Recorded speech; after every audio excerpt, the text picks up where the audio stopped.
নমস্কার শ্রোতা বন্ধুরা, ঋতুধারা মনোরমা সাধু ইউটিউব চ্যানেলে আজ আপনারা শুনছেন রবীন্দ্রনাথ ঠাকুরের কালজয়ী সামাজিক ও মনস্তাত্ত্বিক উপন্যাস চোখের বালির চতুর্থ পর্ব।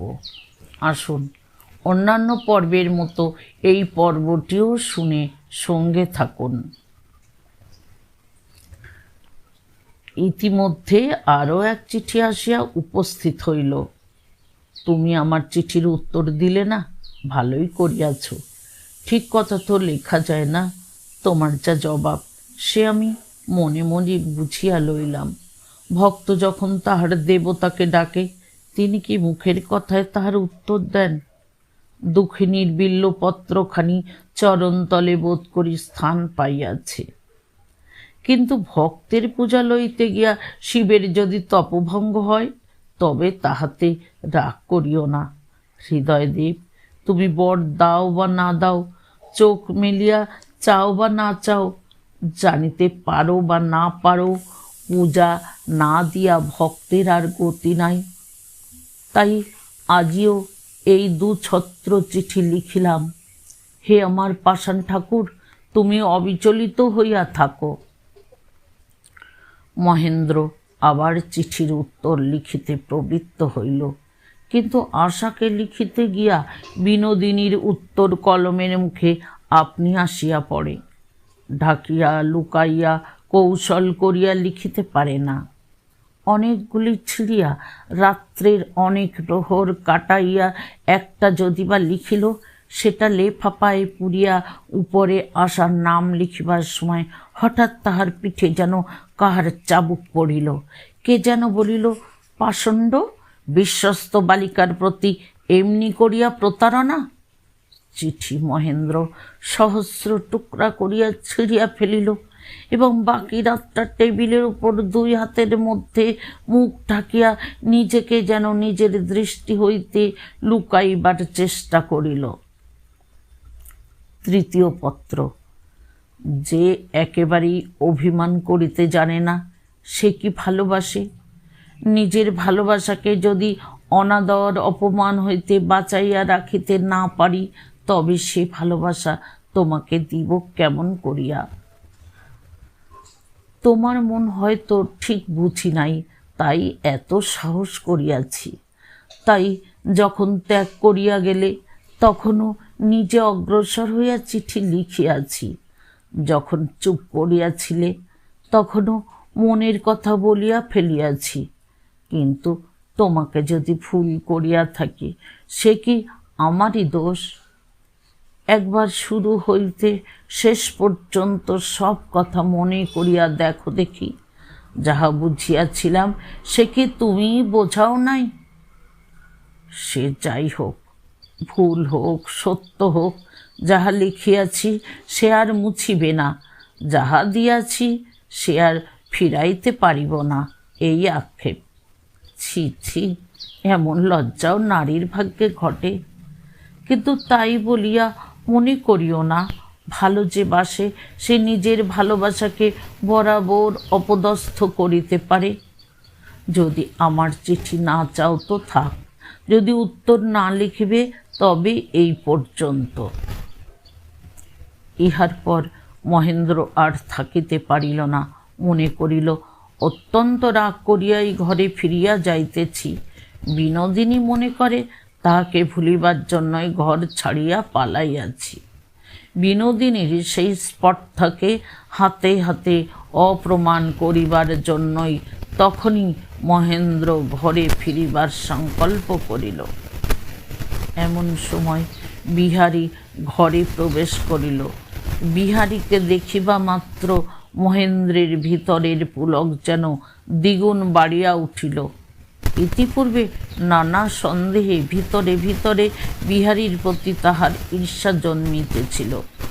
উভয়ের বন্ধুত্ব ক্লিষ্ট হইয়া আসিতেছিল। পত্র পাঠের পর আজ সমস্ত ঈর্ষাভার বিসর্জন দিয়া বিহারীকে সে অতিরিক্ত আবেগের সহিত আহ্বান করিয়া লইল। চৌকি হইতে উঠিয়া বিহারীর পিঠে চাপড় মারিয়া তাহার হাত ধরিয়া তাহাকে একটা কেদারার উপরে টানিয়া বসাইয়া দিল। কিন্তু বিহারীর মুখ আজ বিমর্ষ। মহেন্দ্র ভাবিল, বেচারা নিশ্চয় ইতিমধ্যে বিনোদিনীর সঙ্গে সাক্ষাৎ করিয়াছে এবং সেখান হইতে ধাক্কা খাইয়া আসিয়াছে। মহেন্দ্র জিজ্ঞাসা করিল, বিহারী, এর মধ্যে আমাদের ওখানে গিয়াছিলে? বিহারী গম্ভীর মুখে কহিল, এখনই সেখান হইতে আসিতেছি। মহেন্দ্র বিহারীর বেদনা কল্পনা করিয়া মনে মনে একটু কৌতুক বোধ করিল। মনে মনে কহিল, হতভাগ্য বিহারী, স্ত্রীলোকের ভালোবাসা হইতে বেচারা একেবারে বঞ্চিত। বলিয়া নিজের বুকের পকেটের কাছটায় একবার হাত দিয়া চাপ দিল। ভিতর হইতে 3টে চিঠি খড়খড় করিয়া উঠিল। মহেন্দ্র জিজ্ঞাসা করিল, সবাইকে কেমন দেখিলে? বিহারী তাহার উত্তর না করিয়া কহিল, বাড়ি ছাড়িয়া তুমি যে এখানে? মহেন্দ্র কহিল, আজকাল প্রায় নাইট ডিউটি পড়ে, বাড়িতে অসুবিধা হয়। বিহারী কহিল, এর আগেও তো নাইট ডিউটি পড়িয়াছে, কিন্তু তোমাকে তো বাড়ি ছাড়িতে দেখি নাই। মহেন্দ্র হাসিয়া কহিল, মনে কোনো সন্দেহ জন্মিয়াছে নাকি? বিহারী কহিল, না, ঠাট্টা নয়, এখনই বাড়ি চলো। মহেন্দ্র বাড়ি ফিরিবার জন্য উদ্যত হইয়াছিল। বিহারীর অনুরোধ শুনিয়া সে হঠাৎ নিজেকে ভুলাইল, যেন বাড়ি যাইবার জন্য তাহার কিছুমাত্র আগ্রহ নাই। কহিল, সে কি হয় বিহারী, তাহলে আমার বৎসরটাই নষ্ট হইবে। বিহারী কহিল, দেখো মহিন্দা, তোমাকে আমি এতটুকু বয়স হইতে দেখিতেছি, আমাকে ভুলাইবার চেষ্টা করিও না, তুমি অন্যায় করিতেছ।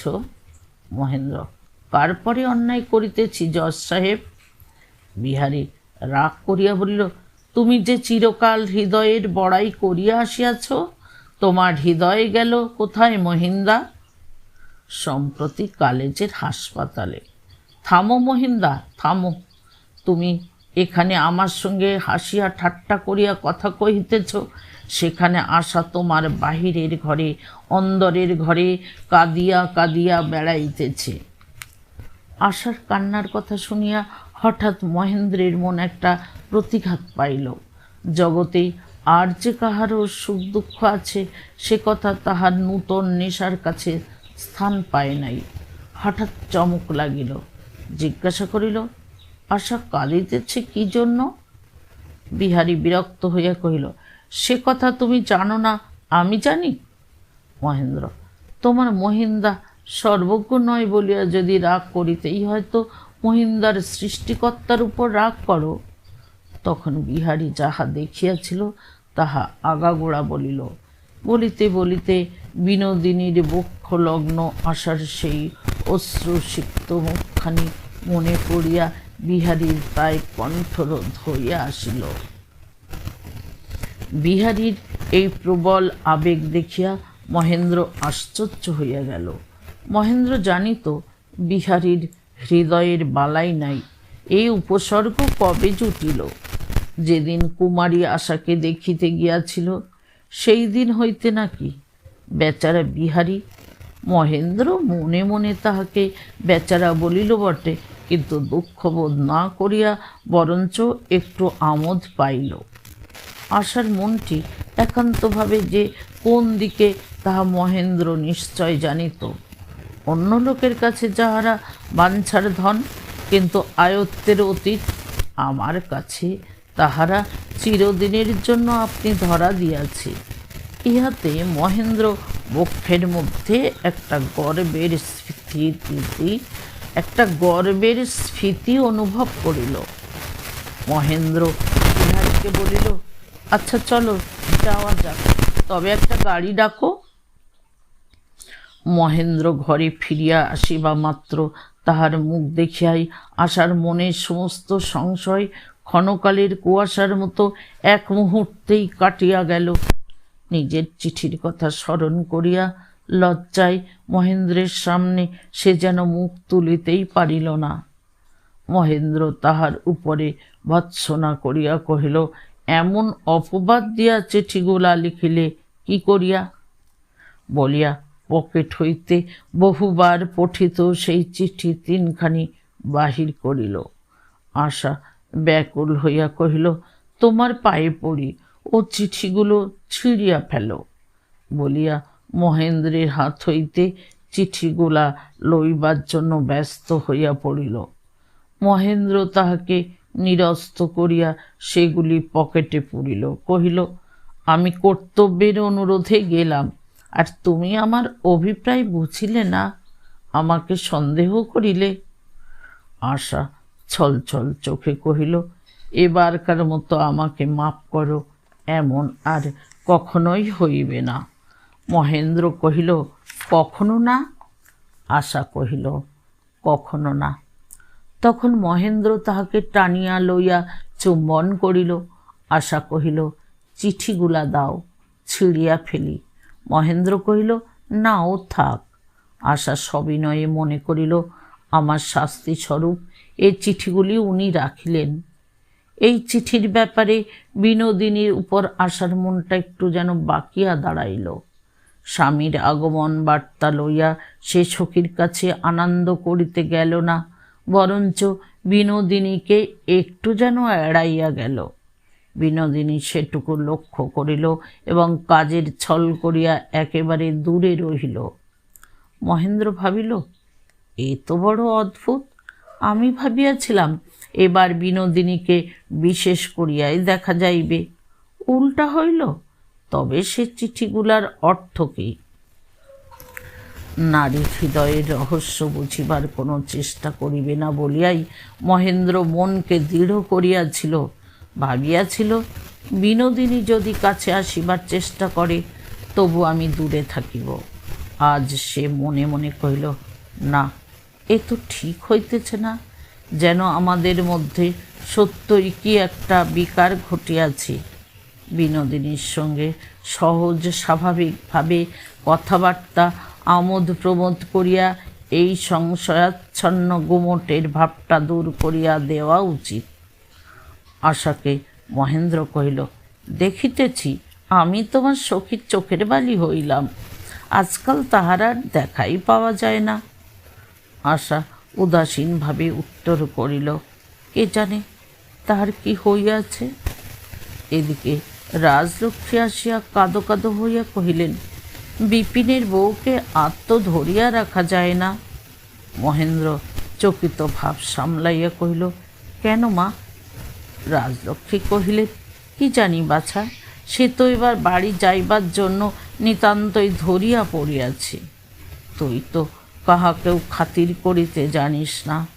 ভদ্রলোকের মেয়ে পরের বাড়িতে আছে, উহাকে আপনার লোকের মতো আদর যত্ন না করিলে থাকিবে কেন? বিনোদিনী শোবার ঘরে বসিয়া বিছানার চাদর সেলাই করিতেছিল। মহেন্দ্র প্রবেশ করিয়া ডাকিল, বালি। বিনোদিনী সংযত হইয়া বসিল, কহিল, কি মহেন্দ্রবাবু? মহেন্দ্র কহিল, কি সর্বনাশ, মহেন্দ্র আবার বাবু হইলেন কবে? বিনোদিনী আবার চাদর সেলাইয়ের দিকে নত চক্ষু নিবদ্ধ রাখিয়া কহিল, তবে কি বলিয়া ডাকিব? মহেন্দ্র কহিল, তোমার সখীকে যা বলো, চোখের বালি। বিনোদিনী অন্য দিনের মতো ঠাট্টা করিয়া তাহার কোনো উত্তর দিল না, সেলাই করিয়া যাইতে লাগিল। মহেন্দ্র কহিল, ওটা বুঝি সত্যকার সম্বন্ধ হইল, তাই ওটা আর পাতানো চলিতেছে না।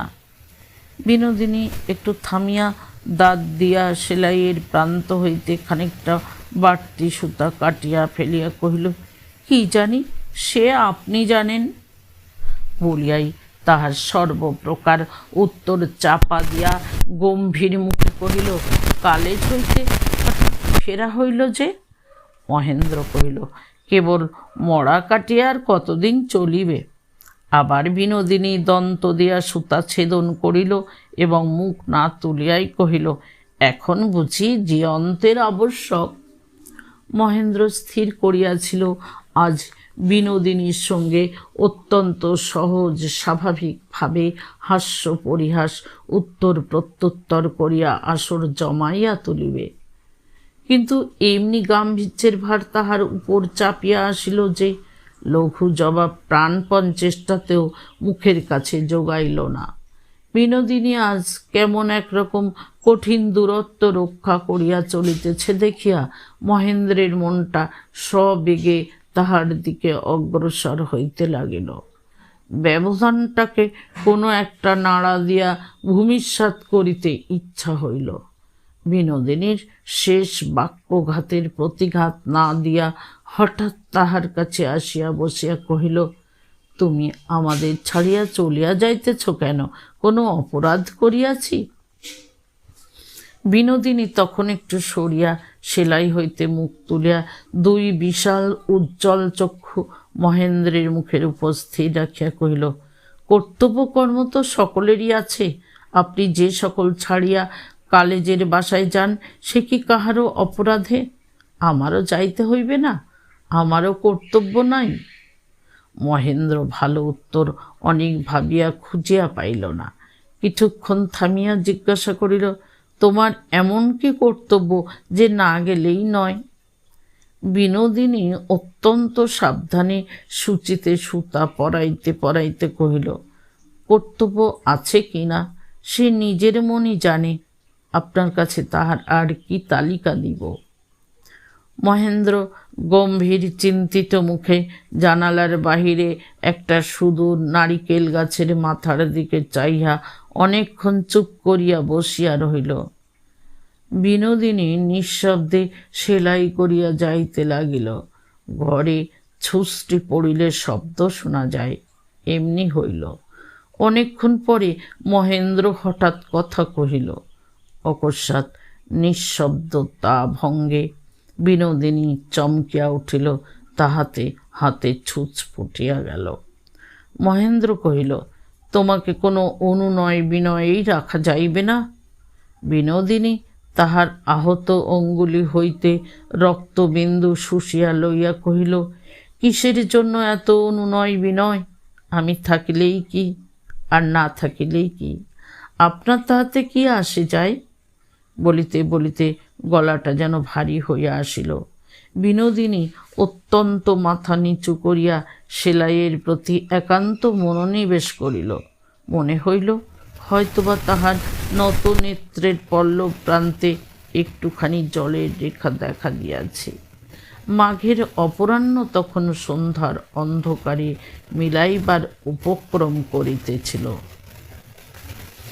মহেন্দ্র মুহূর্তের মধ্যে বিনোদিনীর হাত চাপিয়া ধরিয়া রুদ্ধ সজল স্বরে কহিল, যদি তাহাতে আমার আসে যায় তবে তুমি থাকিবে?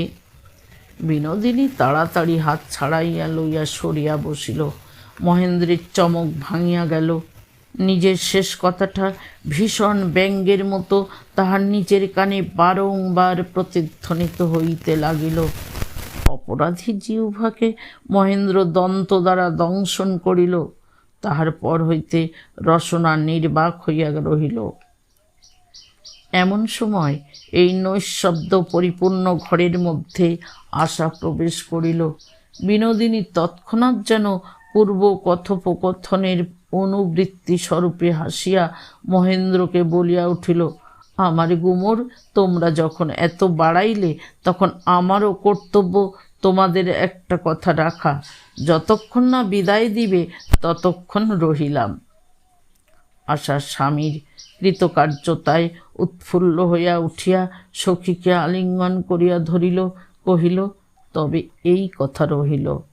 তাহা হইলে 3 সত্য করো, যতক্ষণ না বিদায় দিব ততক্ষণ থাকিবে থাকিবে থাকিবে। বিনোদিনী 3 বার স্বীকার করিল।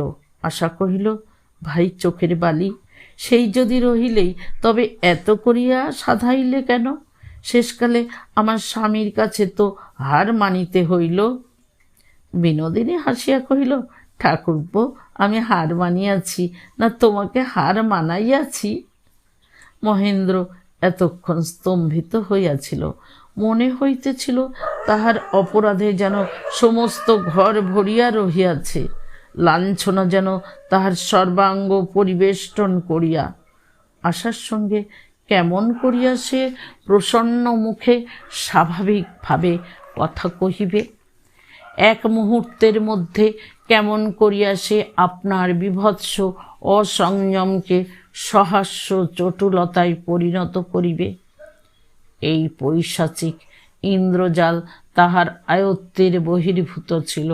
সে গম্ভীর মুখে কহিল, আমারই তো হার হইয়াছে, বলিয়াই ঘর হইতে বাহির হইয়া গেল।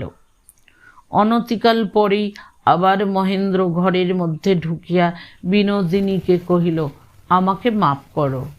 বিনোদিনী কহিল, অপরাধ কি করিয়াছ ঠাকুরপো? মহেন্দ্র কহিল, তোমাকে জোর করিয়া এখানে ধরিয়া রাখিবার অধিকার আমাদের নাই।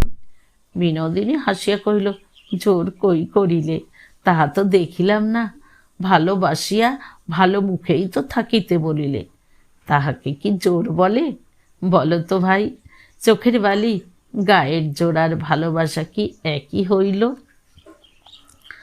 আশা তাহার সঙ্গে সম্পূর্ণ একমত হইয়া কহিল, কখনোই না। বিনোদিনী কহিল, ঠাকুরপো, তোমার ইচ্ছা আমি থাকি, আমি গেলে তোমার কষ্ট হইবে, সে তো আমার সৌভাগ্য। কি বলো ভাই চোখের বালি? সংসারে এমন সুহৃদ কয়জন পাওয়া যায়? তেমন ব্যথার ব্যথী, সুখের সুখী, অদৃষ্ট গুণে যদি পাওয়া যায়, তবে আমি বা তাহাকে ছাড়িয়া যাইবার জন্য ব্যস্ত হইব কেন? আশা তাহার স্বামীকে অপদস্থভাবে নিরুত্তর থাকিতে দেখিয়া ঈষৎ ব্যথিত চিত্তে কহিল, তোমার সঙ্গে কথায় কে পারিবে ভাই? আমার স্বামী তো হার মানিয়াছেন, এখন তুমি একটু থামো। মহেন্দ্র আবার দ্রুত ঘর হইতে বাহির হইল। তখন রাজলক্ষ্মীর সঙ্গে কিছুক্ষণ গল্প করিয়া বিহারী মহেন্দ্রের সন্ধানে আসিতেছিল। মহেন্দ্র তাহাকে দ্বারের সম্মুখে দেখিতে পাইয়াই বলিয়া উঠিল, ভাই বিহারী, আমার মতো পাষণ্ড আর জগতে নাই। এমন বেগে কহিল, সে কথা ঘরের মধ্যে গিয়া পৌঁছিল। ঘরের মধ্য হইতে তৎক্ষণাৎ আহ্বান আসিল, বিহারী ঠাকুরপো। বিহারী কহিল, একটু বাদে আসছি, বিনোদ বোঠান। বিনোদিনী কহিল, একবার শুনেই যাও না। বিহারী ঘরে ঢুকিয়াই মুহূর্তের মধ্যে একবার আশার দিকে চাহিল। ঘোমটার মধ্য হইতে আশার মুখ যতটুকু দেখতে পাইল, সেখানে বিষাদ বা বেদনার কোনো চিহ্নই তো দেখা গেল না। আশা উঠিয়া যাইবার চেষ্টা করিল। বিনোদিনী তাহাকে জোর করিয়া ধরিয়া রাখিল, কহিল, আচ্ছা বিহারী ঠাকুরপো, আমার চোখের বালির সঙ্গে কি তোমার সতীন সম্পর্ক? তোমাকে দেখলেই ও পালাতে চায় কেন? আশা অত্যন্ত লজ্জিত হইয়া বিনোদিনীকে তাড়না করিল। বিহারী হাসিয়া উত্তর করিল, বিধাতা আমাকে তেমন সুদৃশ্য করিয়া গড়েন নাই বলিয়া। বিনোদিনী, দেখছিস ভাই বালি, বিহারী ঠাকুরপো বাঁচাইয়া কথা বলিতে জানেন, তো রুচিকে দোষ না দিয়া বিধাতাকেই দোষ দিলেন। লক্ষণটির মতো এমন সুলক্ষণ দেবর পাইয়াও তাহাকে আদর করিতে শিখিলি না, তোরই কপাল মন্দ। বিহারী, তোমার যদি তাহাতে দয়া হয় বিনোদ বোঠান, তবে আর আমার আক্ষেপ কিসের? বিনোদিনী, সমুদ্র তো পড়িয়া আছে, তবু মেঘের ধারা নইলে চাতকের তৃষ্ণা মেটে না কেন? আশাকে ধরিয়া রাখা গেল না। সে জোর করিয়া বিনোদিনীর হাত ছাড়াইয়া বাহির হইয়া গেল। বিহারীও চলিয়া যাইবার উপক্রম করিতেছিল। বিনোদিনী কহিল, ঠাকুরপো, মহেন্দ্রবাবুর কি হইয়াছে বলিতে পারো? শুনিয়াই বিহারী থমকিয়া ফিরিয়া দাঁড়াইল, কহিল, তাহা তো জানি না, কিছু হইয়াছে নাকি? বিনোদিনী, কি জানি ঠাকুরপো, আমার তো ভালো বোধ হয় না। বিহারী উদ্বিগ্ন মুখে চৌকির উপর বসিয়া পড়িল। কথাটা খোলসা শুনিবে বলিয়া বিনোদিনীর মুখের দিকে ব্যগ্রভাবে চাইয়া অপেক্ষা করিয়া রহিল। বিনোদিনী কোনো কথা না বলিয়া মনোযোগ দিয়া চাদর সেলাই করিতে লাগিল। কিছুক্ষণ প্রতীক্ষা করিয়া বিহারী কহিল, মহিন্দার সম্বন্ধে তুমি কি বিশেষ কিছু লক্ষ্য করিয়াছ? বিনোদিনী অত্যন্ত সাধারণভাবে কহিল, কি জানি ঠাকুরপো, আমার তো ভালো বোধ হয় না।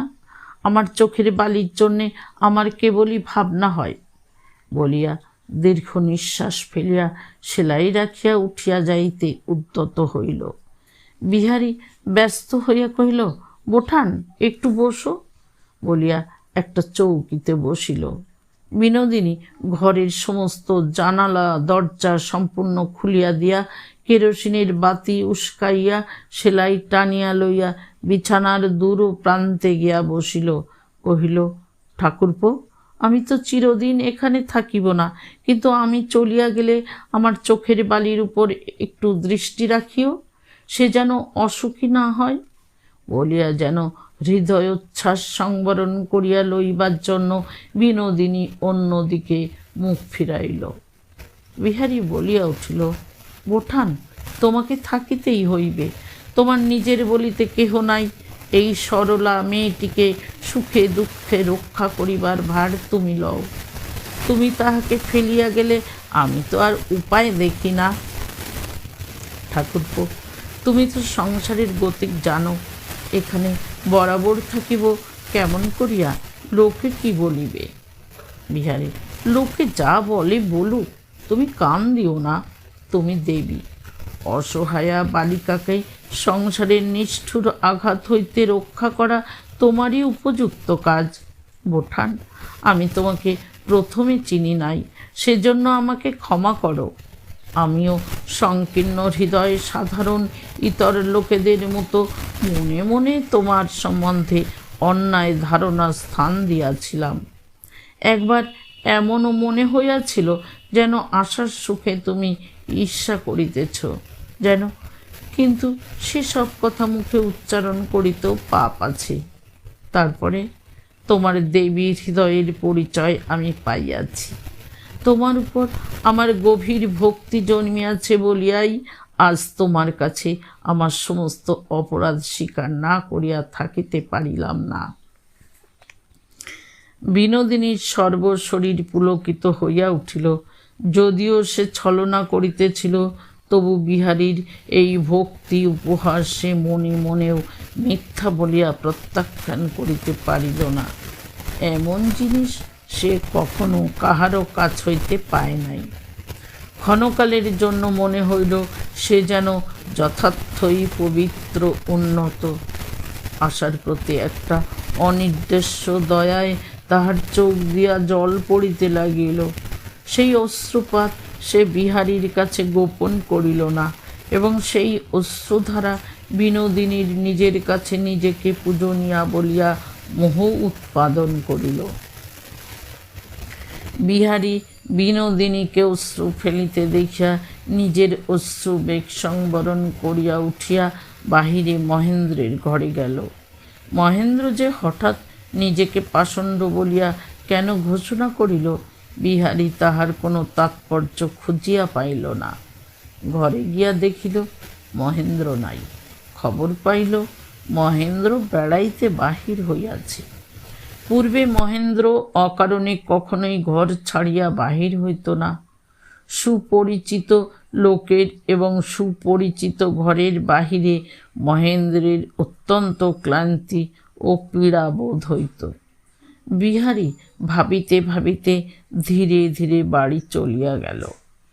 বিনোদিনী আশাকে নিজের শয়নঘরে আনিয়া বুকের কাছে টানিয়া দুই চক্ষু জলে ভরিয়া কহিল, ভাই চোখের বালি, আমি বড় হতভাগিনী, আমি বড় অলক্ষণা। আশা ব্যথিত হইয়া তাহাকে বাহু পাশে বেষ্টন করিয়া স্নেহাদ্র কণ্ঠে বলিল, কেন ভাই, অমন কথা কেন বলিতেছ? বিনোদিনী রোদনোচ্ছ্বসিত শিশুর মতো আশার বক্ষে মুখ রাখিয়া কহিল, আমি যেখানে থাকিব সেখানে কেবল মন্দই হইবে। দে ভাই, আমাকে ছাড়িয়া দে, আমি আমার জঙ্গলের মধ্যে চলিয়া যাই। আশা চিবুকে হাত দিয়া বিনোদিনীর মুখ তুলিয়া ধরিয়া কহিল, লক্ষ্মীটি ভাই, অমন কথা বলিস নে। তোকে ছাড়িয়া আমি থাকিতে পারিব না। আমাকে ছাড়িয়া যাইবার কথা কেন আজ তোর মনে আসিল? মহেন্দ্রের দেখা না পাইয়া বিহারী কোনো একটা ছুতায় পুনর্বার বিনোদিনীর ঘরে আসিয়া মহেন্দ্র আশার মধ্যবর্তী আশঙ্কার কথাটা আর একটু স্পষ্ট করিয়া শুনিবার জন্য উপস্থিত হইল।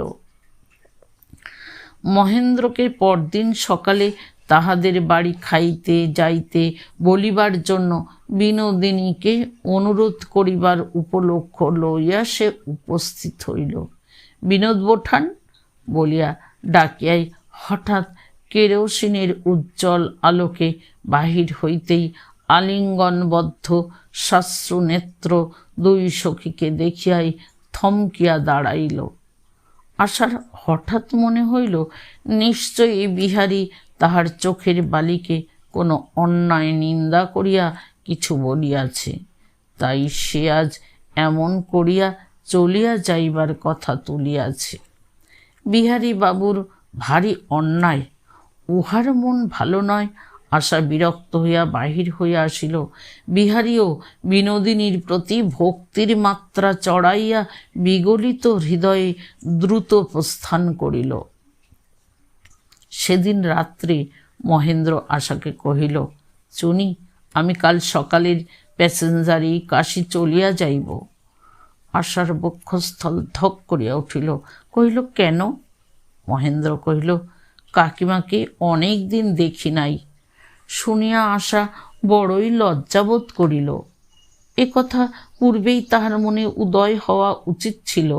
নিজের সুখ দুঃখের আকর্ষণে স্নেহময়ী মাসিমাকে সে যে ভুলিয়াছিল, অথচ মহেন্দ্র সেই প্রবাসী তপস্বিনীকে মনে করিয়াছে, ইহাতে নিজেকে কঠিন হৃদয়া বলিয়া বড়ই ধিক্কার জন্মিল।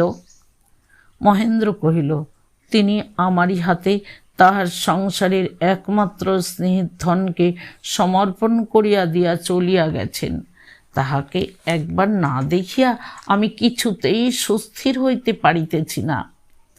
বলিতে বলিতে মহেন্দ্রের কণ্ঠ বাষ্পরুদ্ধ হইয়া আসিল। স্নেহপূর্ণ নীরব আশীর্বাদ ও অব্যক্ত মঙ্গল কামনার সহিত বারংবার সে আশার ললাট ও মস্তকের উপর দক্ষিণ করতল চালনা করিতে লাগিল।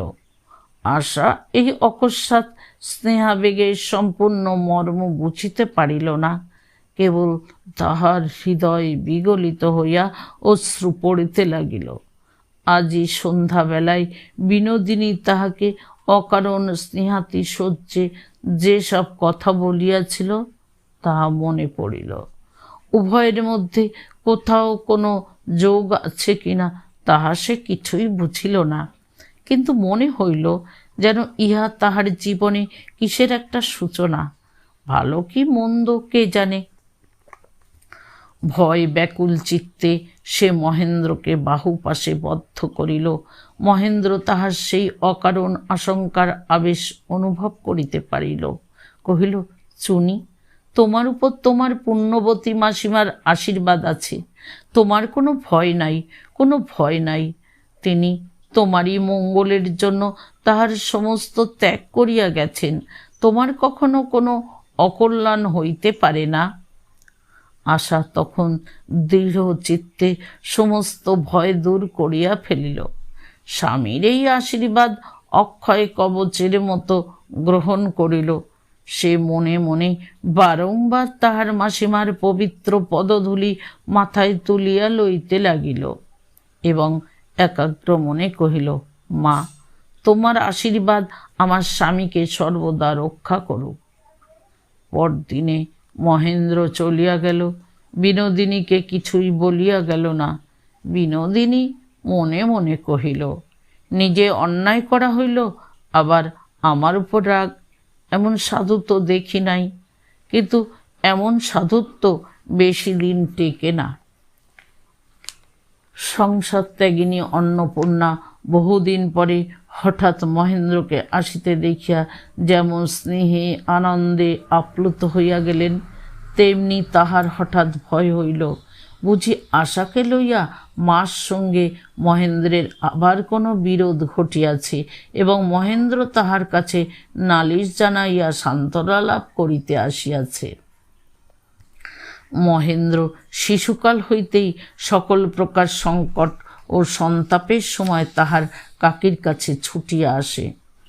কাহারও উপর রাগ করিলে অন্নপূর্ণা তাহার রাগ থামাইয়া দিয়াছেন, দুঃখ বোধ করিলে তাহা সহজে সহ্য করিতে উপদেশ দিয়াছেন।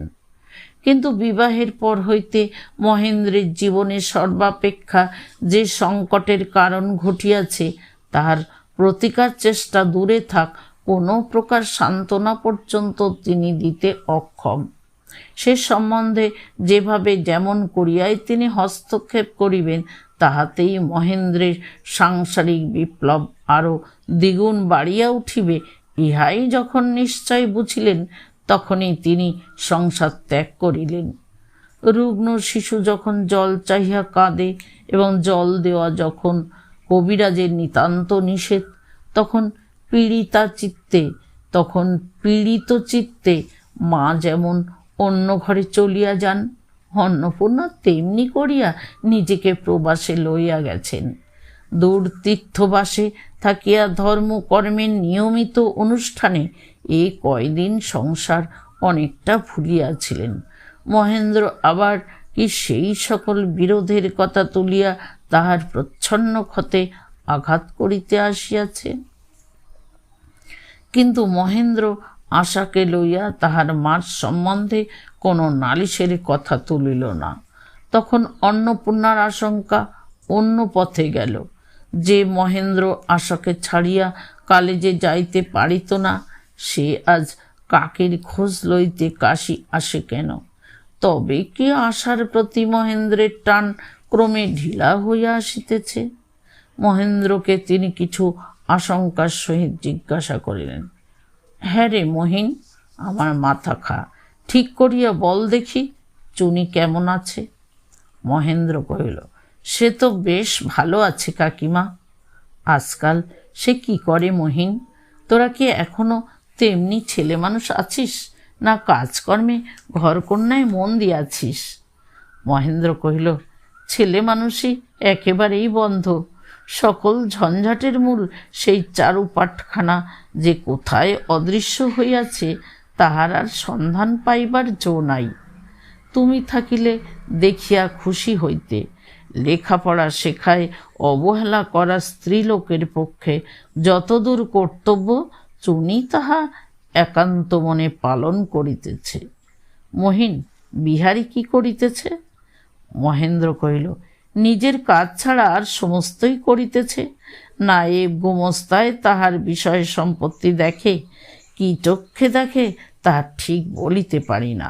বিহারীর চিরকাল ওই দশা, তাহার নিজের কাজ পরে দেখে, পরের কাজ সে নিজে দেখে। অন্নপূর্ণা কহিলেন, সে কি বিবাহ করিবে না মহিন? মহেন্দ্র একটুখানি হাসিয়া কহিল, কই, কিছুমাত্র উদ্যোগ তো দেখি না। শুনিয়া অন্নপূর্ণা হৃদয়ের গোপন স্থানে একটা আঘাত পাইলেন। তিনি নিশ্চয় বুঝিতে পারিয়াছিলেন, তাহার বঞ্ঝিকে দেখিয়া একবার বিহারী আগ্রহের সহিত বিবাহ করিতে উদ্যত হইয়াছিল। তাহার সেই উন্মুখ আগ্রহ অন্যায় করিয়া অকস্মাৎ দলিত হইয়াছে। বিহারী বলিয়াছিল, কাকিমা, আমাকে আর বিবাহ করিতে কখনো অনুরোধ করিও না। সেই বড় অভিমানের কথা অন্নপূর্ণার কানে বাজিতেছিল। তাহার একান্ত অনুগত সেই স্নেহের বিহারীকে তিনি এমন মন ভাঙা অবস্থায় ফেলিয়া আসিয়াছিলেন, তাহাকে কোনো সান্ত্বনা দিতে পারেন নাই।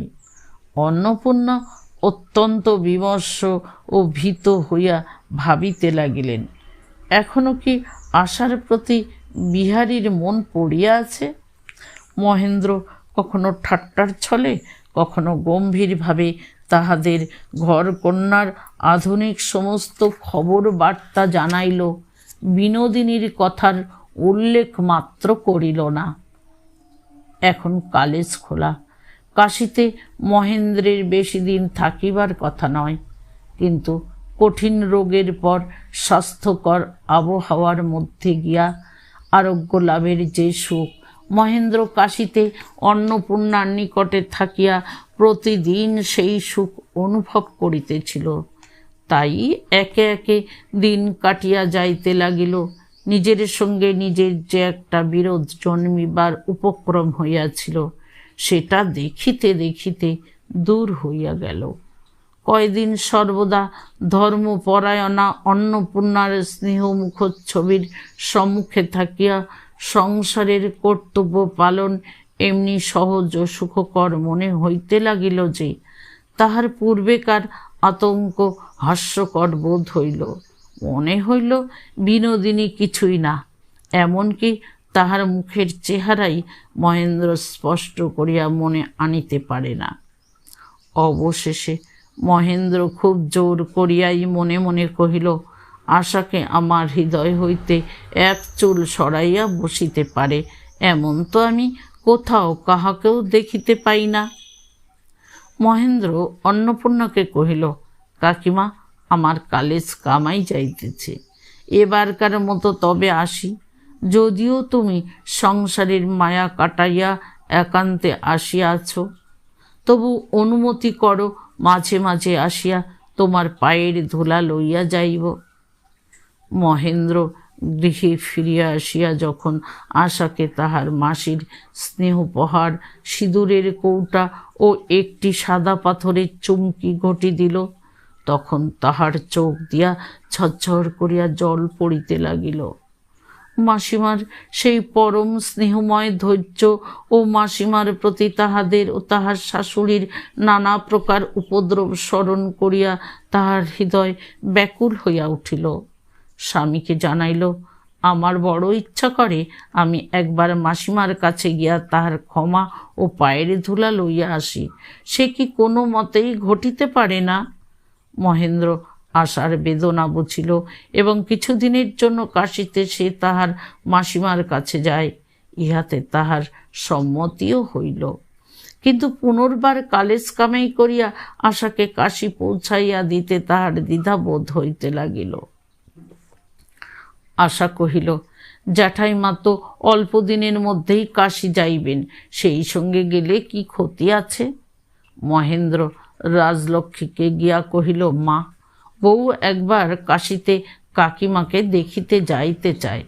রাজলক্ষ্মী শ্লেষবাক্যে কহিলেন, বউ যাইতে চান তো অবশ্যই যাইবেন, যাও, তাহাকে লইয়া যাও। মহেন্দ্র যে আবার অন্নপূর্ণার কাছে যাতায়াত আরম্ভ করিল, ইহা রাজলক্ষ্মীর ভালো লাগে নাই। বধূর যাইবার প্রস্তাবে তিনি মনে মনে আরও বিরক্ত হইয়া উঠিলেন। মহেন্দ্র কহিল, আমার কালেজ আছে, আমি রাখিতে যাইতে পারিব না, তাহার জ্যাঠামশাইয়ের সঙ্গে যাইবে। রাজলক্ষ্মী কহিলেন, সে তো ভালো কথা, জ্যাঠামশাইরা বড় লোক, কখনো আমাদের মতো গরিবের ছায়া মাড়ান না, তাহাদের সঙ্গে যাইতে পারিলে কত গৌরব। মাতার উত্তরোত্তর শ্লেষ বাক্যে মহেন্দ্রের মন একেবারে কঠিন হইয়া বাকিল। সে কোনো উত্তর না দিয়া আশাকে কাশী পাঠাইতে দৃঢ় প্রতিজ্ঞ হইয়া চলিয়া গেল। বিহারী যখন রাজলক্ষ্মীর সঙ্গে দেখা করিতে আসিল, রাজলক্ষ্মী কহিলেন, ও বিহারী, শুনিয়াছিস আমাদের বৌমা যে কাশী যাইতে ইচ্ছা করিয়াছেন? বিহারী কহিল, বলো কি মা, মহিন্দা আবার কালেজ কামাই করিয়া কাশী যাইবে? রাজলক্ষ্মী কহিলেন, না না, মহিন কেন যাইবেন? তা হইলে আর বিবিয়ানা হইল কই? মহিন এখানে থাকিবেন, বউ তাহার জ্যাঠা মহারাজের সঙ্গে কাশী যাইবেন। সবাই সাহে বিবি হইয়া উঠিল। বিহারী মনে মনে উদ্বিগ্ন হইল। বর্তমান কালের সাহেবী আনা স্মরণ করিয়া নহে। বিহারী ভাবিতে লাগিল, ব্যাপারখানা কি? মহেন্দ্র যখন কাশী গেল, আশা এখানে রহিল। আবার মহেন্দ্র যখন ফিরিল, তখন আশা কাশীতে যাইতে চাহিতেছে। দুজনের মাঝখানে একটা কি গুরুতর ব্যাপার ঘটিয়াছে। এমন করিয়া কতদিন চলিবে? বন্ধু হইয়াও আমরা ইহার কোনো প্রতিকার করিতে পারিব না, দূরে দাঁড়াইয়া থাকিব। মাতার ব্যবহারে অত্যন্ত ক্ষুব্ধ হইয়া মহেন্দ্র তাহার শয়নঘরে আসিয়া বসিয়াছিল। বিনোদিনী ইতিমধ্যে মহেন্দ্রের সঙ্গে সাক্ষাৎ করে নাই, তাই আশা তাহাকে পাশের ঘর হইতে মহেন্দ্রের কাছে লইয়া আসিবার জন্য অনুরোধ করিতেছিল। এমন সময় বিহারী আসিয়া মহেন্দ্রকে জিজ্ঞাসা করিল, আশা বোঠানের কি কাশী যাওয়া স্থির হইয়াছে? মহেন্দ্র কহিল, না হইবে কেন, বাধাটা কি আছে? বিহারী কহিল, বাধার কথা কে বলিতেছে, কিন্তু হঠাৎ এ খেয়াল তোমাদের মাথায় আসিল যে? মহেন্দ্র কহিল, মাসিকে দেখিবার ইচ্ছা, প্রবাসী আত্মীয়ের জন্য ব্যাকুলতা, মানব চরিত্রে এমন মাঝে মাঝে ঘটিয়া থাকে। বিহারী জিজ্ঞাসা করিল, তুমি সঙ্গে যাইতেছ? প্রশ্ন শুনিয়াই মহেন্দ্র ভাবিল, জ্যাঠার সঙ্গে আশাকে পাঠানো সঙ্গত নহে, এই কথা লইয়া আলোচনা করিতে বিহারী আসিয়াছে। পাছে অধিক কথা বলিতে গেলে ক্রোধ উচ্ছ্বসিত হইয়া উঠে, তাই সংক্ষেপে বলিল, না। বিহারী মহেন্দ্রকে চিনিত। সে যে রাগিয়াছে তাহা বিহারীর অগোচর ছিল না। একবার জিদ ধরিলে তাহাকে টলানো যায় না, তাহাও সে জানিত। তাই মহেন্দ্রের যাওয়ার কথা আর তুলিল না। মনে মনে ভাবিল, বেচারা আশা যদি কোনো বেদনা বহন করিয়াই চলিয়া যাইতেছে হয়, তবে সঙ্গে বিনোদিনী গেলে তাহার সান্ত্বনা হইবে। তাই ধীরে ধীরে কহিল, বিনোদ বোঠান, তার সঙ্গে গেলে হয় না? মহেন্দ্র গর্জন করিয়া বলিয়া উঠিল, বিহারী, তোমার মনের ভিতর যে কথাটা আছে তা স্পষ্ট করিয়া বলো। আমার সঙ্গে অসরলতা করিবার কোনো দরকার দেখি না। আমি জানি তুমি মনে মনে সন্দেহ করিয়াছ আমি বিনোদিনীকে ভালোবাসি। মিথ্যা কথা, আমি বাসি না। আমাকে রক্ষা করিবার জন্য তোমাকে পাহারা দিয়া বেড়াইতে হইবে না। তুমি এখন নিজেকে রক্ষা করো। যদি সরল বন্ধুত্ব তোমার মনে থাকিত, তবে বহুদিন আগে তুমি আমার কাছে তোমার মনের কথা বলিতে এবং নিজেকে বন্ধুর অন্তঃপুর হইতে বহু দূরে লইয়া যাইতে। আমি তোমার মুখের সামনে স্পষ্ট করিয়া বলিতেছি, তুমি আশাকে ভালোবাসিয়াছ। অত্যন্ত বেদনার স্থানে দুই পা দিয়া মাড়াইয়া দিলে। আহত ব্যক্তি মুহূর্তকাল বিচার না করিয়া আঘাতকারীকে যেমন সবলে ধাক্কা দিয়ে ফেলিতে চেষ্টা করে, রুদ্ধকণ্ঠ বিহারী তেমনি পাংশু মুখে তাহার চৌকি হইতে উঠিয়া মহেন্দ্রের দিকে ধাবিত হইল। হঠাৎ থামিয়া বহু কষ্টে স্বর বাহির করিয়া কহিল, ঈশ্বর তোমাকে ক্ষমা করুন, আমি বিদায় হই, বলিয়া টলিতে টলিতে ঘর হইতে বাহির হইয়া গেল। পাশের ঘর হইতে বিনোদিনী ছুটে আসিয়া ডাকিল, বিহারী ঠাকুরপো। বিহারী দেয়ালে ভর করিয়া একটুখানি হাসিবার চেষ্টা করিয়া কহিল, কি বিনোদ বোঠান? বিনোদিনী কহিল, ঠাকুরপো, চোখের বালির সঙ্গে আমিও কাশিতে যাইব। বিহারী কহিল, না না বোঠান, সে হইবে না, সে কিছুতেই হইবে না। তোমাকে মিনতি করিতেছি, আমার কথায় কিছুই করিও না। আমি এখানকার কেহ নই, আমি এখানকার কিছুতেই হস্তক্ষেপ করিতে চাই না, তাহাতে ভালো হইবে না। তুমি দেবী, তুমি যাহা ভালো বোধ করো তাহাই করিও, আমি চলিলাম। বলিয়া বিহারী বিনোদিনীকে বিনম্র নমস্কার করিয়া চলিল। বিনোদিনী কহিল, আমি দেবী নই ঠাকুরপো, শুনিয়া যাও। তুমি চলিয়া গেলে কাহারও ভালো হইবে না, ইহার পরে আমাকে দোষ দিও না। বিহারী চলিয়া গেল। মহেন্দ্র স্তম্ভিত হইয়া বসিয়াছিল। বিনোদিনী তাহার প্রতি জ্বলন্ত বজ্রের মতো একটা কঠোর কটাক্ষ নিক্ষেপ করিয়া পাশের ঘরে চলিয়া গেল। সে ঘরে আশা একান্ত লজ্জায় সংকোচে মরিয়া যাইতেছিল। বিহারী তাহাকে ভালোবাসে এ কথা মহেন্দ্রের মুখে শুনিয়া সে আর মুখ তুলিতে পারিতেছিল না, কিন্তু তাহার উপর বিনোদিনীর আর দয়া হইল না। আশা যদি তখন চোখ তুলিয়া চাহিত, তাহা হইলে সে ভয় পাইত। সমস্ত সংসারের উপর বিনোদিনীর যেন খুন চাপিয়া গেছে। মিথ্যা কথা বটে, মিথ্যা কথা বটে। বিনোদিনীকে কেহই ভালোবাসে না বটে, সকলেই ভালোবাসে এই লজ্জাবতী ননির পুতুলটিকে। মহেন্দ্র সেই যে আবেগের মুখে বিহারীকে বলিয়াছিল, আমি পাষণ্ড, তাহার পর আবেগ শান্তির পর হইতে সেই হঠাৎ আত্মপ্রকাশের জন্য সে বিহারীর কাছে কুণ্ঠিত হইয়াছিল। সে মনে করিতেছিল তার সব কথাই যেন ব্যক্ত হইয়া গেছে। সে বিনোদিনীকে ভালোবাসে না, অথচ বিহারী জানিয়াছে যে সে ভালোবাসে। ইহাতে বিহারীর উপরে তাহার বড় একটা বিরক্তি জন্মিতেছিল। বিশেষত তাহার পর হইতে যতবার বিহারী তাহার সম্মুখে আসিতেছিল, তাহার মনে হইতেছিল যেন বিহারী সকৌতূহলে তাহার একটা ভিতরকার কথা খুঁজিয়া বেড়াইতেছে। সেই সমস্ত বিরক্তি উত্তরোত্তর জমিতেছিল, আজ একটু আঘাতেই বাহির হইয়া পড়িল। কিন্তু বিনোদিনী পাশের ঘর হইতে যেরূপ ব্যাকুলভাবে ছুটিয়া আসিল, যেরূপ আর্তকণ্ঠে বিহারীকে রাখিতে চেষ্টা করিল এবং বিহারীর আদেশ পালন স্বরূপে আশার সহিত কাশী হইতে যাইতে প্রস্তুত হইল, ইহা মহেন্দ্রের পক্ষে অভাবিতপূর্ব। এই দৃশ্যটি মহেন্দ্রকে প্রবল আঘাতে অভিভূত করিয়া দিল। সে বলিয়াছিল সে বিনোদিনীকে ভালোবাসে না, কিন্তু যাহা শুনিল, যাহা দেখিল, তাহা তাহাকে সুস্থির হইতে দিল না।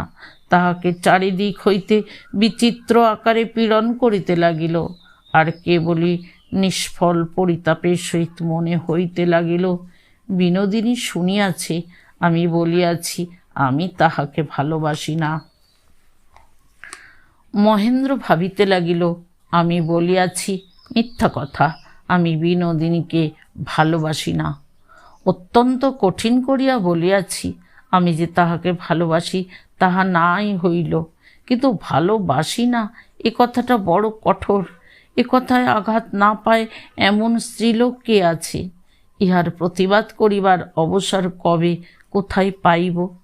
ভালোবাসি এ কথা ঠিক বলা যায় না, কিন্তু ভালোবাসি না এই কথাটাকে একটু ফিকা করিয়া নরম করিয়া জানানো দরকার।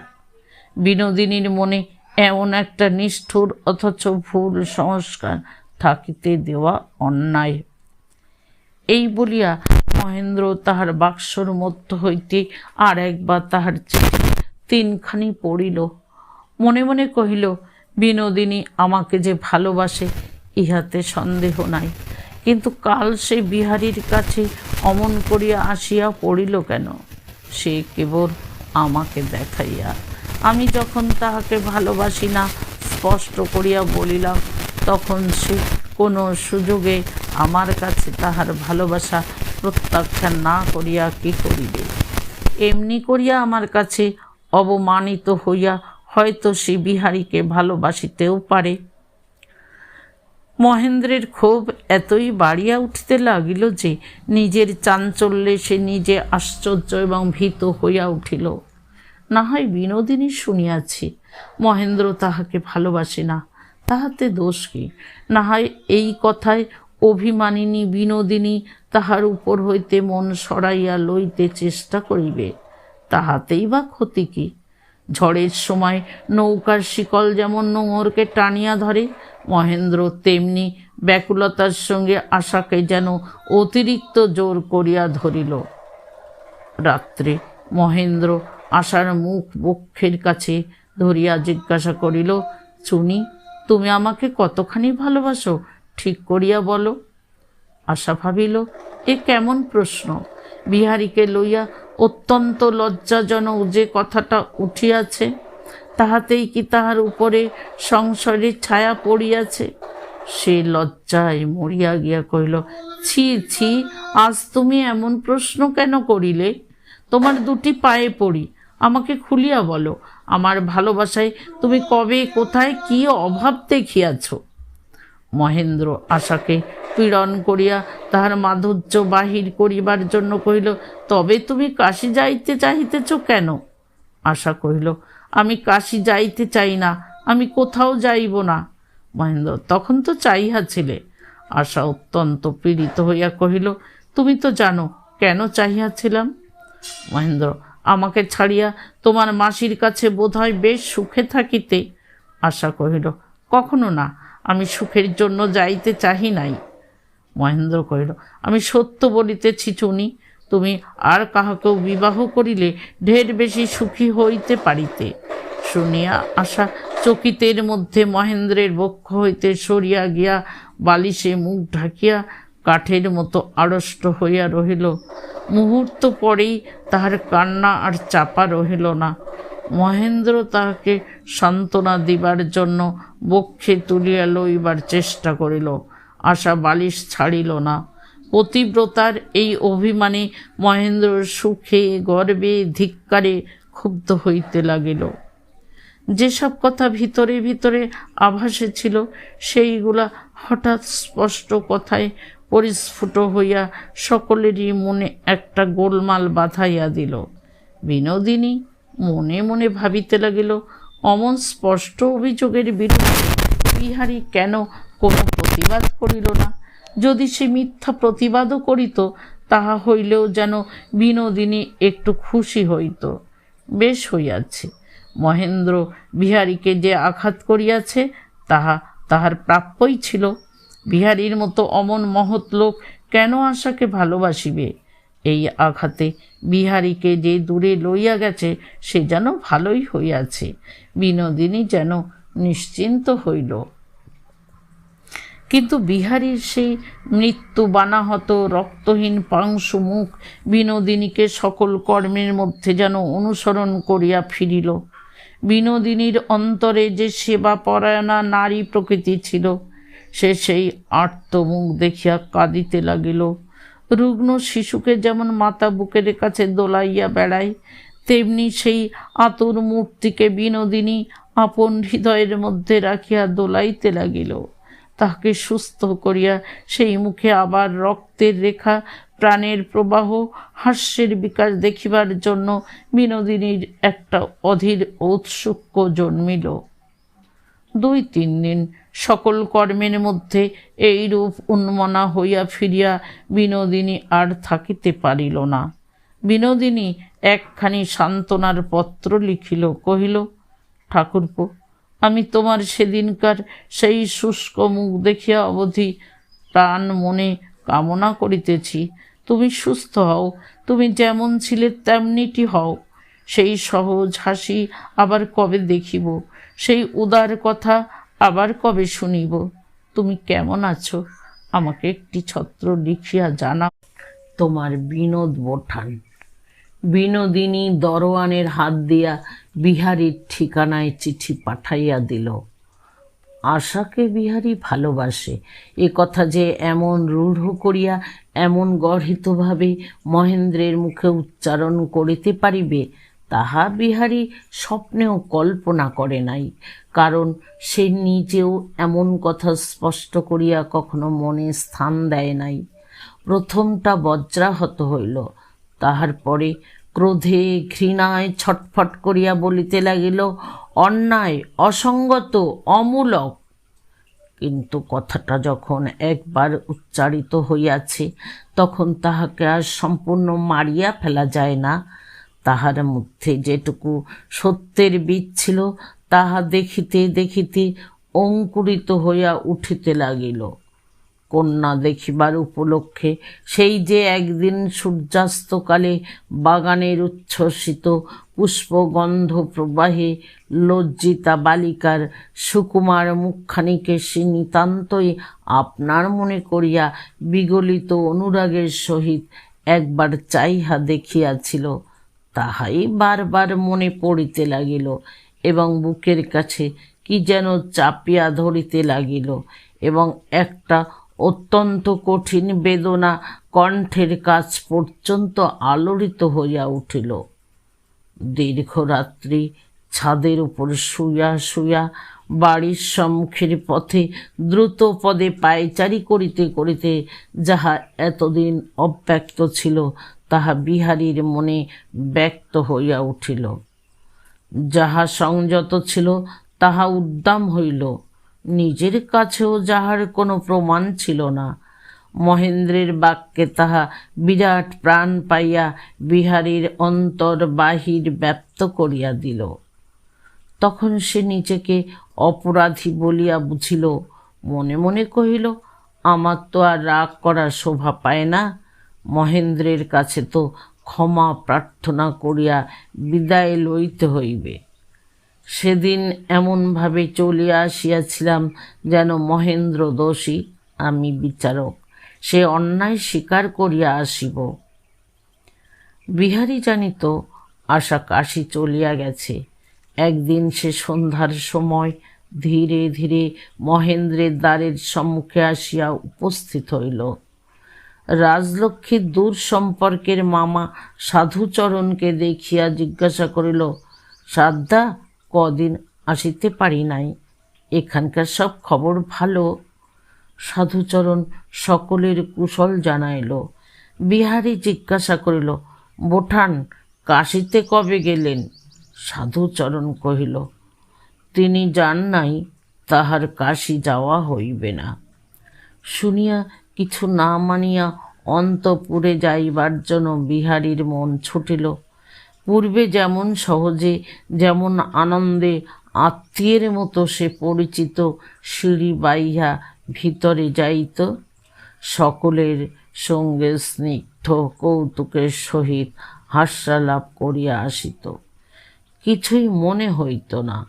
আজ তাহা অবিহিত, তাহা দুর্লভ জানিয়াই তাহার চিত্ত যেন উন্মত্ত হইল।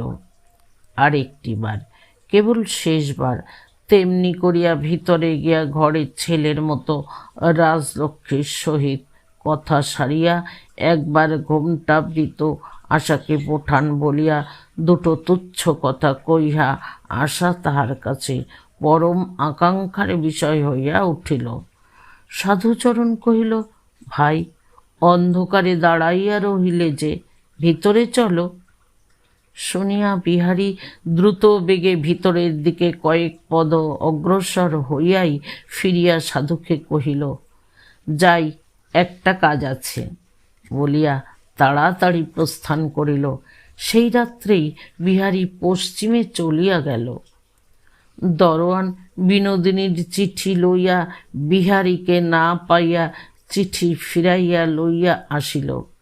মহেন্দ্র তখন দেউড়ির সম্মুখে ছোট বাগানটিতে বেড়াইতেছিল। জিজ্ঞাসা করিল, এ কাহার চিঠি? দরোয়ান সমস্ত বলিল। মহেন্দ্র চিঠিখানি নিজে লইল। একবার সে ভাবিল, চিঠিখানা লইয়া বিনোদিনীর হাতে দিবে। অপরাধিনী বিনোদিনীর লজ্জিত মুখ একবার সে দেখিয়া আসিবে, কোনো কথা বলিবে না। এই চিঠির মধ্যে বিনোদিনীর লজ্জার কারণ যে আছেই, মহেন্দ্রের মনে তাহাতে কোনো সন্দেহ ছিল না। মনে পড়িল, পূর্বেও আর একদিন বিহারীর নামে এমনি একখানা চিঠি গিয়াছিল। চিঠিতে কি লেখা আছে এই কথা না জানিয়া মহেন্দ্র কিছুতেই স্থির থাকিতে পারিল না। সে মনকে বুঝাইল, বিনোদিনী তাহার অভিভাবকতায় আছে, বিনোদিনীর ভালো মন্দের জন্য সে দায়ী।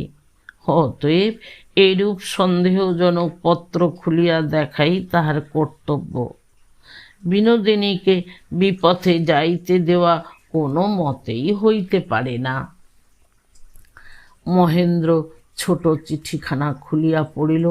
তাহার সরল ভাষায় লেখা, সেই জন্য অকৃত্রিম উদ্বেগ তাহার মধ্য হইতে পরিষ্কার প্রকাশ পাইয়াছে। চিঠিখানা পুনঃ পুনঃ পাঠ করিয়া এবং অনেক চিন্তা করিয়া মহেন্দ্র ভাবিয়া উঠিতে পারিল না বিনোদিনীর মনের গতি কোন দিকে।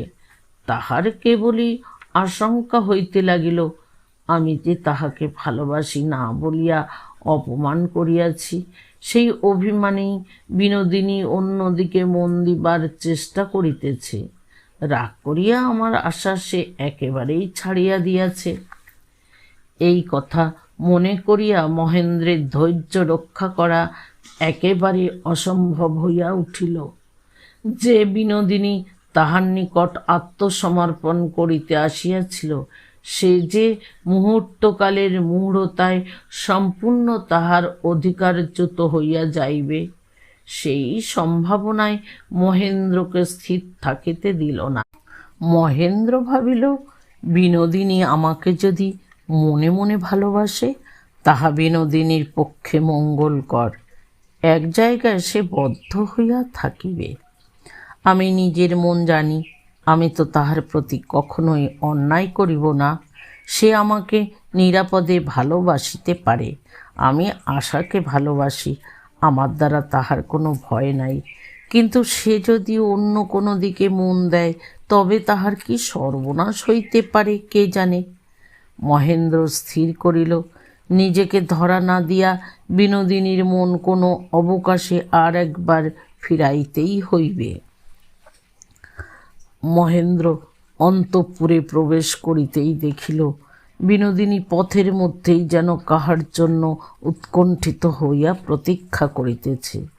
অমনি মহেন্দ্রের মনে চকিতের মধ্যে বিদ্বেষ জ্বলিয়া উঠিল। কহিল, ওগো, মিথ্যা দাঁড়াইয়া আছো, দেখা পাইবে না, এই তোমার চিঠি ফিরিয়া আসিয়াছে, বলিয়া চিঠিখানা ফেলিয়া দিল। বিনোদিনী কহিল, খোলা যে?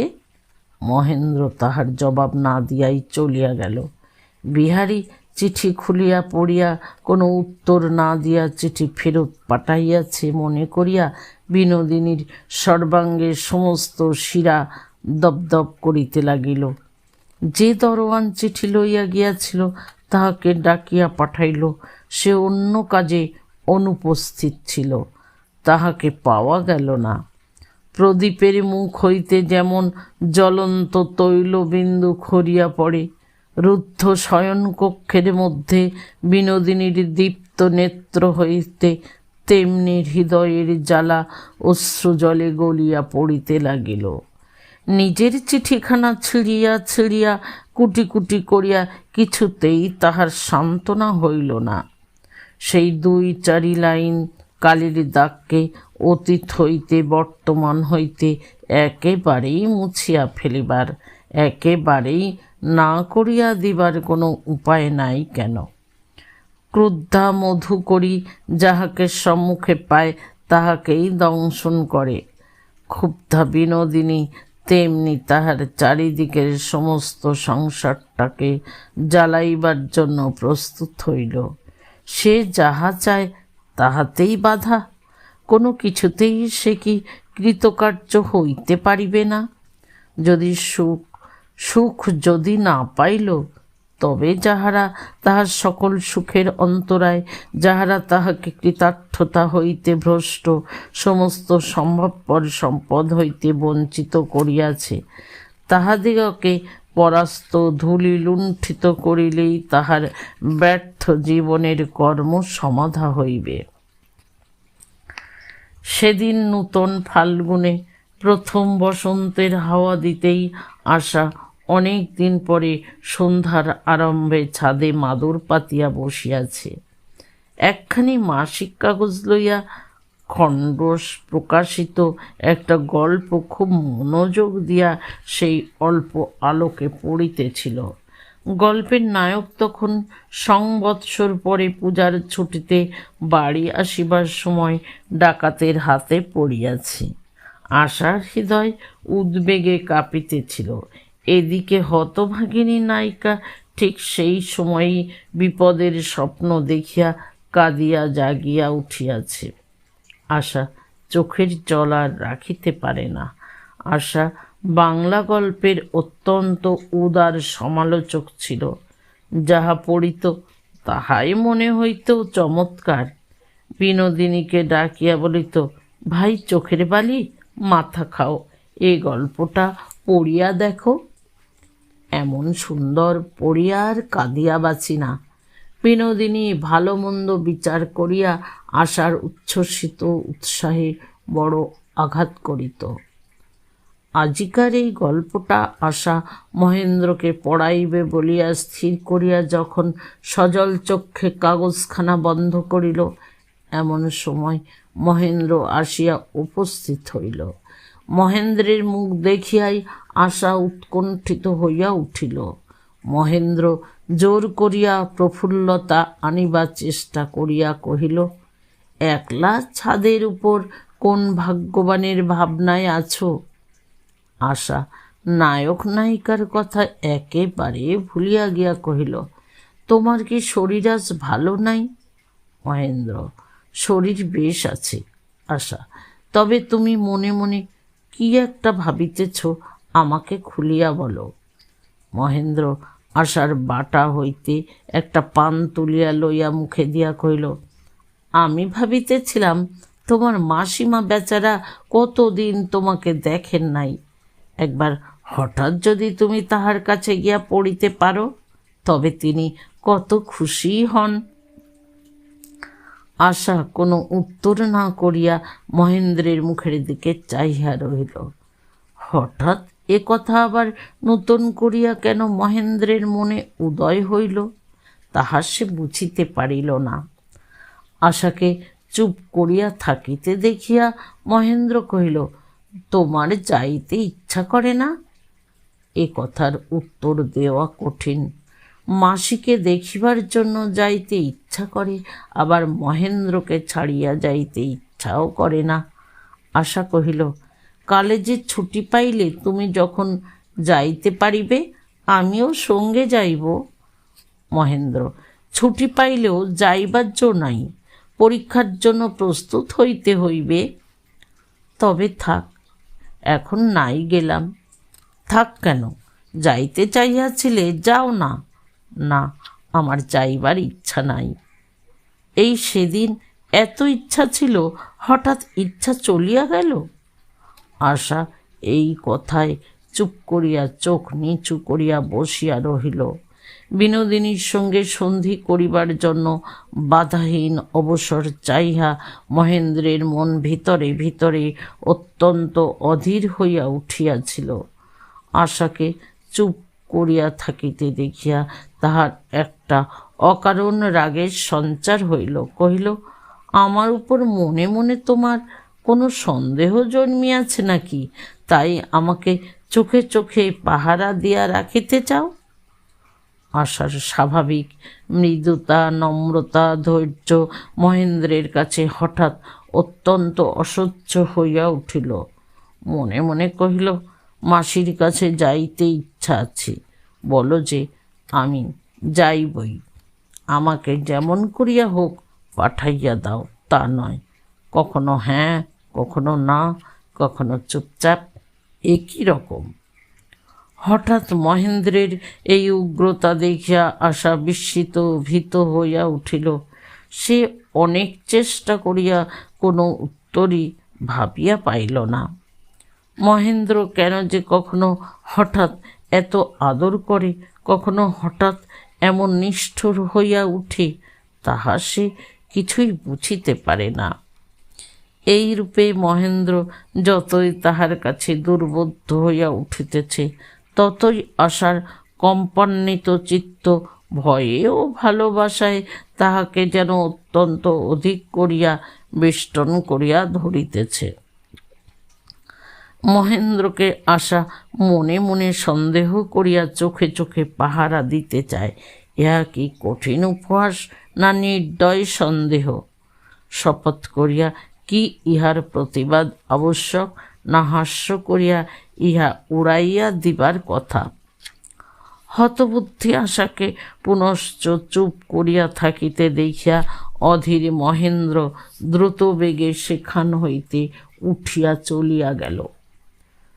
তখন কোথায় রহিল মাসিক পত্রে সেই গল্পের নায়ক, কোথায় রহিল গল্পের নায়িকা? সূর্যাস্তের আভা অন্ধকারে মিশাইয়া গেল। সন্ধ্যারম্ভের ক্ষণিক বসন্তের বাতাস গিয়া শীতের হাওয়া দিতে লাগিল। তখনও আশা সেই মাদুরের উপর লুণ্ঠিত হইয়া পড়িয়া রহিল। অনেক রাত্রে আশা শয়ন ঘরে গিয়া দেখিল মহেন্দ্র তাহাকে না ডাকিয়াই শুইয়া পড়িয়াছে।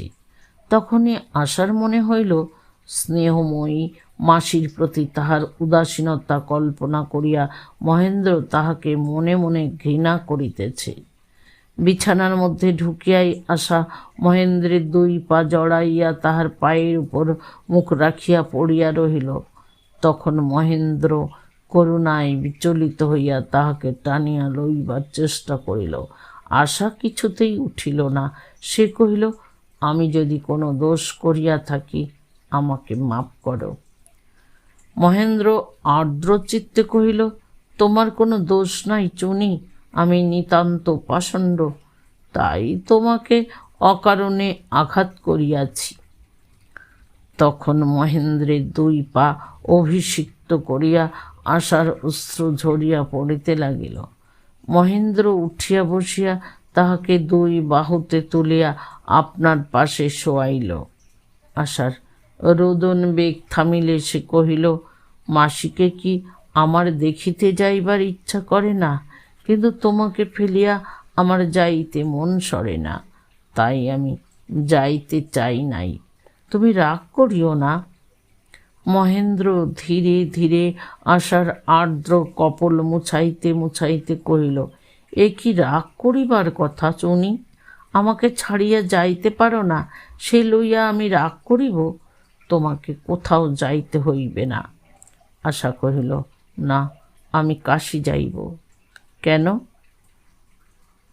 তোমাকে মনে মনে সন্দেহ করিয়া যাইতেছি না, এ কথা যখন একবার তোমার মুখ দিয়া বাহির হইয়াছে, তখন আমাকে কিছুদিনের জন্য যাইতেই হইবে।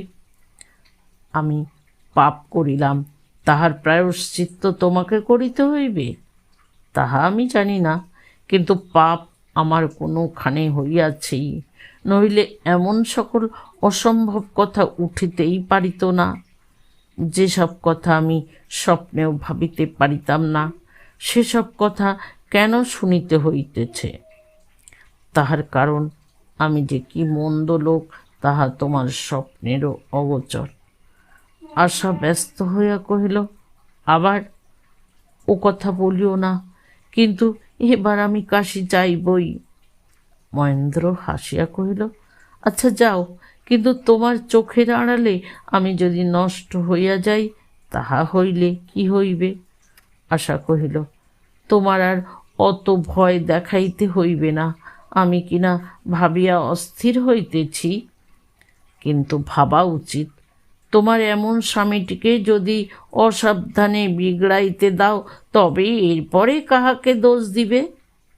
তোমাকে দোষ দিব না, সেজন্য তুমি ভাবিও না, তখন নিজের দোষ স্বীকার করিবে 100 বার। আচ্ছা, তাহা হইলে কাল একবার তোমার জ্যাঠামশাইয়ের সঙ্গে গিয়া কথাবার্তা ঠিক করিয়া আসিব। এই বলিয়া মহেন্দ্র অনেক রাত হইয়াছে বলিয়া পাশ ফিরিয়া শুইল। কিছুক্ষণ পরে হঠাৎ পুনর্বার এপাশে ফিরিয়া কহিল, চুনি, কাজ নাই, তুমি নাই বা গেলে? আশা কাতর হইয়া কহিল, আবার বারণ করিতেছ কেন? এবার একবার না গেলে তোমার সেই ভৎসনাটা আমার গায়ে লাগিয়া থাকিবে, আমাকে 2-4 দিনের জন্য পাঠাইয়া দাও। মহেন্দ্র কহিল, আচ্ছা বলিয়া আবার পাশ ফিরিয়া শুইল। আশা কাশী যাইবার আগের দিন বিনোদিনীর গলা জড়াইয়া কহিল, ভাই বালি, আমার গা ছুঁয়া একটা কথা বল। বিনোদিনী আশার গাল টিপিয়া ধরিয়া কহিল, কি কথা ভাই? তোমার অনুরোধ আমি রাখিব না? কে জানে ভাই, আজকাল তুমি কি রকম হইয়া গেছ, কোনো মতেই যেন আমার স্বামীর কাছে বাহির হইতে চাও না। কেন চাই না সে কি তুই জানিস নে ভাই? সেদিন বিহারীবাবুকে মহেন্দ্রবাবু যে কথা বলিলেন, সে কি তুই নিজের কানে শুনিস নাই? এই সকল কথা যখন উঠিল, তখন কি আর বাহির হওয়া উচিত? তুমিই বলো না ভাই বালি। ঠিক উচিত যে নহে তাহা আশা বুঝিত। এ সকল কথার লজ্জাকরতা যে কতদূর, তাহাও সে নিজের মন হইতেই সম্প্রতি বুঝিয়াছে। তবু বলিল, কথা অমন কথা উঠিয়া থাকে, সেসব যদি না সহিতে পারিস, তবে আর ভালোবাসা কিসের ভাই? ও কথা ভুলিতে হইবে। বিনোদিনী, আচ্ছা ভাই, ভুলিব। আশা, আমি তো ভাই কাল কাশী যাইব, আমার স্বামীর যাহাতে কোনো অসুবিধা না হয়, তোমাকে সেইটে বিশেষ করিয়া দেখিতে হইবে। এখনকার মতো পালাইয়া বেড়াইলে চলিবে না। বিনোদিনী চুপ করিয়া রহিল। আশা বিনোদিনীর হাত চাপিয়া ধরিয়া কহিল, মাথা ভাই বালি, মাথা খা ভাই বালি, এই কথাটা আমাকে দিতেই হইবে। বিনোদিনী কহিল, আচ্ছা।